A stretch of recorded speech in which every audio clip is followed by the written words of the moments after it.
नमस्कार, mid cap मसाला में आपका स्वागत है। आपके साथ मैं हूं मानसी दवे और मेरे साथ मेरे सहयोगी विकास। यहां से आधे घंटे में मिड कैप में किस तरह का एक्शन है इस पर विस्तार से चर्चा होगी। लेकिन सबसे पहले भारतीय बाजार की चाल। 3 दिनों की गिरावट के बाद भारतीय बाजार आज संभलते हुए नजर आ रहे हैं और इस वक्त हम देख रहे हैं नतीजों का सिलसिला भी चल पड़ा है। रिजल्ट बैक्ड एक्शन भी तमाम सेक्टर्स में ऑन पॉजिटिव। अगर नतीजे अच्छे हैं तो आ रहे हैं और टूवर्ड्स डाउन साइड अगर नतीजे कमजोर है तो नजर आ रहे हैं। On the face of its result season की शुरुआत बेहतर होती हुई। बहरहाल निफ्टी 200 अंकों की बढ़त के साथ 25,850 के लेवल्स के पार कामकाज करता हुआ एज वी स्पीक 25,865 के स्तर। अच्छी खासी मजबूती परसेंटेज वाइज देखेंगे तो 0.5% to 1% गेन्स, लेकिन पॉइंट वाइज 200 अंकों की बढ़त यहां पर पाएंगे। बैंक निफ्टी में 550 अंकों की बढ़त है 60,100 के पास। आईटी, सरकारी बैंक और साथ ही रियल एस्टेट सेक्टर से काफी हद तक बाजार को आज के सत्र में सपोर्ट मिल रहा है। मेजर कंट्रीब्यूटर्स की अगर बात करें इस वक्त Infosys, M&M, L&T, Reliance, SBI जैसे काउंटर्स हैं जहां अच्छी खासी मजबूती है। On the flip side Bharti Airtel, Sun Pharma, Cipla, Hindalco, HDFC Life जैसे काउंटर्स है जहां से बिकवाली का दबाव इस वक्त नजर आ रहा है। और साथ साथ सेक्टर वाइज अगर देखेंगे फार्मा को अगर छोड़ दीजिएगा लगभग तमाम सेक्टर्स में आज अच्छी खासी रौनक मजबूती। To start with IT topping the charts, real estate, PSU bank, mid select, auto, financial services, FMCG in this order sector का परफॉर्मेंस नजर आ रहा है। Good morning Vikas, mid cap के एक्शन वाले स्टॉक्स आज क्या हैं?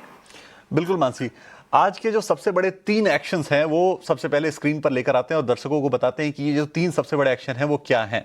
चलिए, 3 खिड़कियां आपकी स्क्रीन पर दिख रही हैं। पहली खिड़की में आपको दिख रहा है एंजल वन, 8% के आसपास शेयर भागा है। नतीजे आए थे और बहुत शानदार नतीजे आए थे। इसके अलावा शेयर जो है वो स्प्लिट होने वाला है। बोर्ड ने जो है वो 1:10 के स्प्लिट को मंजूरी दी है। नतीजों की अगर बात करें तो आय जो है उनकी 1262 करोड़ से बढ़ के 1335 करोड़ हो गई थी साल दर साल। तो ये जो है वो अच्छे नतीजे। कुल क्लाइंट बेस भी इनका करीब 3.5 करोड़ के आसपास का पहुंच गया है। तो ये ओवरऑल पॉजिटिव था कंपनी के लिए और इसकी वजह से आप शेयर में देख रहे हैं कि शानदार तेजी देखने को मिल रही है।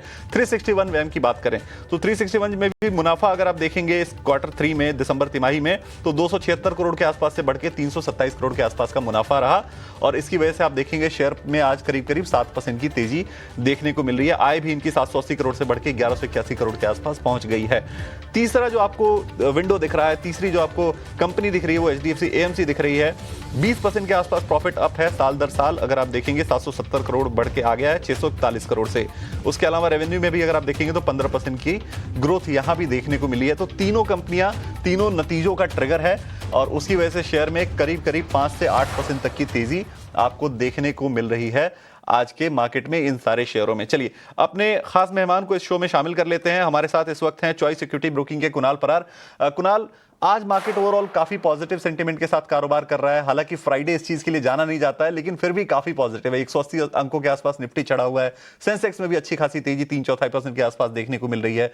मिड कैप में अगर आप देखेंगे तो मिड कैप 100 में 70 शेयर जो है वो पॉजिटिव निशान में है आज, मतलब हरे में कारोबार कर रहे हैं और 30 शेयरों में ही गिरावट देखने को मिल रही है और वो गिरावट भी बहुत गहरी नहीं है। जहां पे है भी वो ट्रिगर जो है वो कंपनी के अपने न्यूज के हिसाब से है और उसकी वजह से वो गिरावट देखने को मिल रही है। तो ओवरऑल आपका क्या नजरिया है आज के इंडेक्स पर?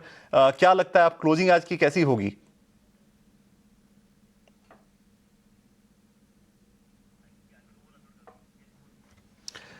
कुणाल, आपकी आवाज मुझ तक पहुंच नहीं पा रही है। शायद आपका ऑडियो क्लोज है, इसकी वजह से आवाज नहीं आ रही है। ऑडियो आपका म्यूट है। यस यस यस, कुणाल, माफी चाहता हूँ, ऑडियो म्यूट था। वेल, सबसे पहले गुड मॉर्निंग आपको। एंड आपने सही कहा, नॉर्मली फ्राइडे ऐसा नहीं होता है, लेकिन आज का फ्राइडे कुछ अलग ही है। 200 पॉइंट निफ्टी ऊपर है and thanks to Nifty IT जो आज 1200 पॉइंट ऊपर है। उसके बेस पे अच्छी खासी मोमेंटम आज हमें निफ्टी में देखने को मिले। इतना नहीं, अगर मैं बैंकिंग सेक्टर की भी बात करूँ तो बैंकिंग सेक्टर में भी अच्छी खासा मोमेंटम हमें देखने को मिल रही है। एसबीआई है, एचडीएफसी बैंक, आईसीआईसीआई बैंक है and all. So view overall ये सारी की सारी चीजों को लेके पॉजिटिव साइड का ही है। निफ्टी फिलहाल देखने जाए तो 25,850 के अराउंड है। अगर आज 25,900 के ऊपर आज क्लोजिंग आता है तो भी पॉसिबिलिटीज है कि आपको ऊपरी लेवल पे 26,000 से लेकर 26,200 तक के भी लेवल देखने को मिल सकते हैं। बट अगर निफ्टी आज क्लोज देने में कामयाब नहीं रहती 25,900 के ऊपर, तो फिर वापस आपको नीचे 25,500, 25,400 तक के लेवल देखने को मिल सकते हैं। सो ओवरऑल जो सिनारियो यहाँ पे बन रहा है वो डाइसी है। 25,900 मेक एंड ब्रेक वाला लेवल है, उसके ऊपर सस्टेन होना जरूरी है, तभी आपको एक अच्छी खासी ऊपरी लेवल के मोमेंटम देखने को मिल सकती है निफ्टी वाइज।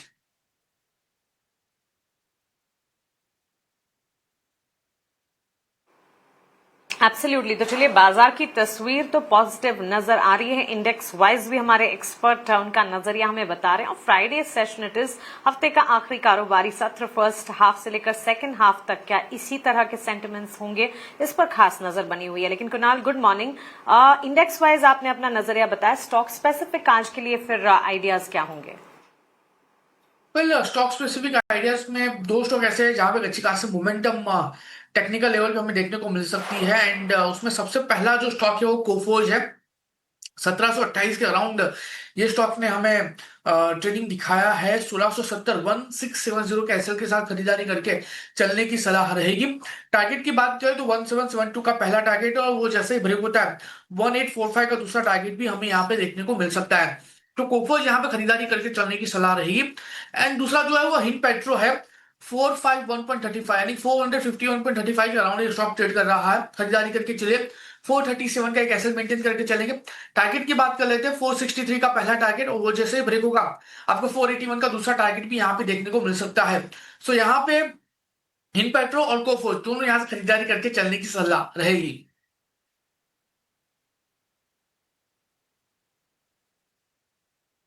ओके, 1845 1845 तक के लेवल्स कोफोर्ज में यहां से आगे एंटिसिपेट करके चल रहे हैं कुणाल, और करीब 2.5% की बढ़त है यहां से। फर्दर अपसाइड भी एक्सपेक्टेड है। और एचपीसीएल भी इनकी ट्रेडिंग आइडिया के तौर पर स्ट्रेटजी इस वक्त आपके स्क्रीन पर आप देख रहे हैं, टारगेट स्टॉप लॉसेस के साथ।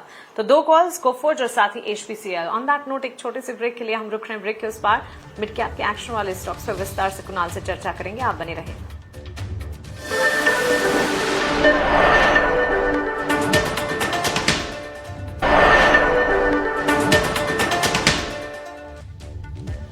ब्रेक के बाद आपका फिर से स्वागत है मिड कैप मसाला में। लेकिन ब्रेक के बाद जब हम वापस लौटे हैं तो आपके लिए कुछ बेहतर भी लेकर आते हैं। आपके लिए लेकर आते हैं ऑप्शंस के चैंपियन।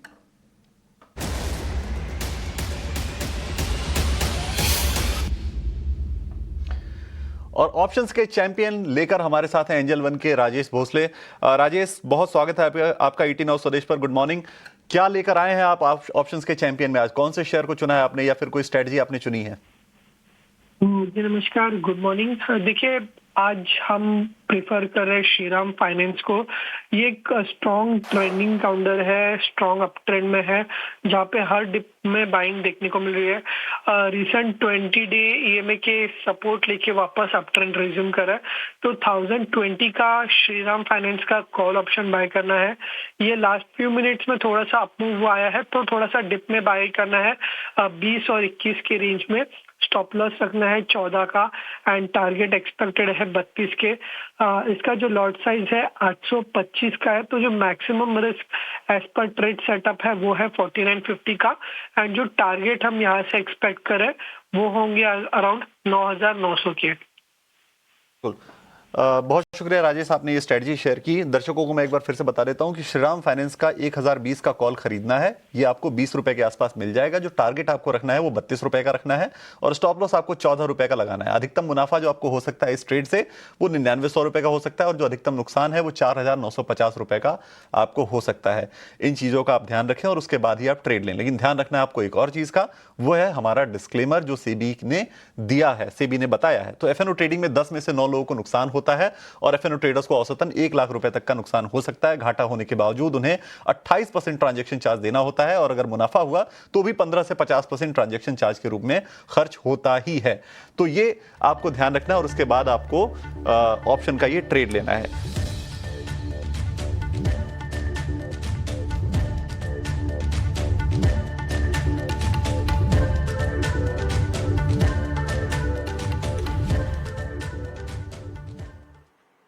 चलिए, तो बिल्कुल बाजार पर तो लगातार नजर है ही हमारी, लेकिन साथ साथ देश और दुनिया में हो रही हर हलचल पर ईटी नाउ स्वदेश नजर बनाकर रखता है। इसी कड़ी में महाराष्ट्र की 29 नगर निगम के लिए हुए चुनाव नतीजों के रुझानों में बीजेपी की अगुवाई वाली महायुति आगे दिख रही है। आपको बता दें, 60 से ज्यादा वार्डों में बीजेपी प्लस, जबकि 42 वार्ड्स में ठाकरे और एनसीपी शरद पवार आगे हैं। वहीं कांग्रेस भी 10 सीटों पर बढ़त बनाए हुए हैं। ज्यादा जानकारी के लिए वर्ली से हमारे साथ सीधे जुड़ रही हमारी सहयोगी रुचा कानूलकर। रुचा, बताएं क्या ताजा अपडेट्स इस वक्त हमें मिल रहे हैं?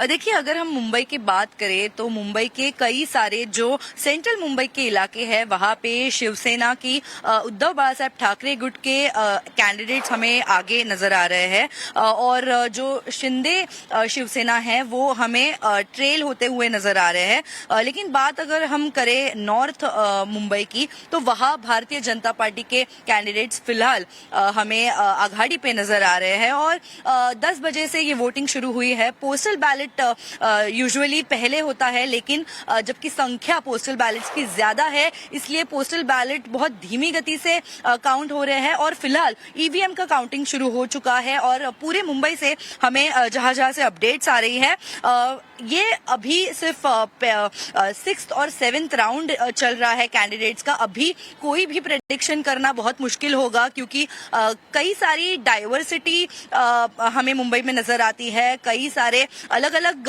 विभागों में अलग अलग लोगों को प्रेफरेंस दिया जा रहा है और फिलहाल अगर हम बात करें जो मुंबई की सेंट्रल मुंबई की बृहन मुंबई म्युनिसिपल कॉर्पोरेशन की तो हमें ज्यादातर यहाँ शिवसेना उद्धव बाला साहब ठाकरे गुट के लोग हमें आघाड़ी पे नजर आ रहे हैं। अभी इस बार पहली बार ऐसे हो रहा है कि एक ही बार में सिर्फ 2 वार्ड का काउंटिंग हो रहा है। एक ऑफिस में सिर्फ 2 वार्ड का एट ए टाइम काउंटिंग हो रहा है। पहले एक ही वक्त में सारे वार्ड्स का काउंटिंग साइमल्टेनियसली होता था, लेकिन अब 2 by 2 काउंटिंग हो रहा है और इसकी वजह से इमीडिएट रिजल्ट्स मिलने की अपेक्षा है। लेकिन पूरे 227 वार्ड्स की अगर हम बात करें तो शाम तक इसका इंतजार करना पड़ेगा। और मुंबई के क्या क्या ऐसे मुद्दे रहे उसके बारे में अगर हम बात करें तो मराठी माणूस का मुद्दा सबसे बड़ा गेम चेंजर हो सकता है इस इलेक्शन में, क्योंकि पूरे इलेक्शन का एनवायरनमेंट हम स्टार्टिंग से देख पा रहे थे। देवेंद्र फडणवीस ने सिर्फ मुंबई में 7 बड़ी रैलीज ली, रोड रैलीज, बाइक रैलीज या फिर उनकी कई सारी सभा हुई। और अगर हम कंपेयर करें जो उनके ऑपोजिशन में ठाकरे बंधु थे, उन्होंने सिर्फ 2 ऐसी महत्वपूर्ण सभा मुंबई में ली, एक शिवाजी पार्क में और एक ठाणे में। इसके बावजूद हम अगर देखें कि लोगों का पहले ओपिनियन इंक्लाइंड महायुति की तरफ था, क्योंकि हम जिस तरह से लोगों से बात कर रहे थे महायुति हर बार डेवलपमेंट की बात कर रही थी और जो projects coastal road, Atal Setu, उसके साथ जो नए एसआरए के रीडेवलपमेंट प्रोजेक्ट्स है उसके बारे में बार बार जिक्र कर रही थी। जबकि हम दूसरी ओर देखें तो शिवसेना के उद्धव बाला साहब ठाकरे या महाराष्ट्र नवनिर्माण सेना की ओर से मराठी माणूस का मुद्दा सबसे आगे रखा जा रहा था।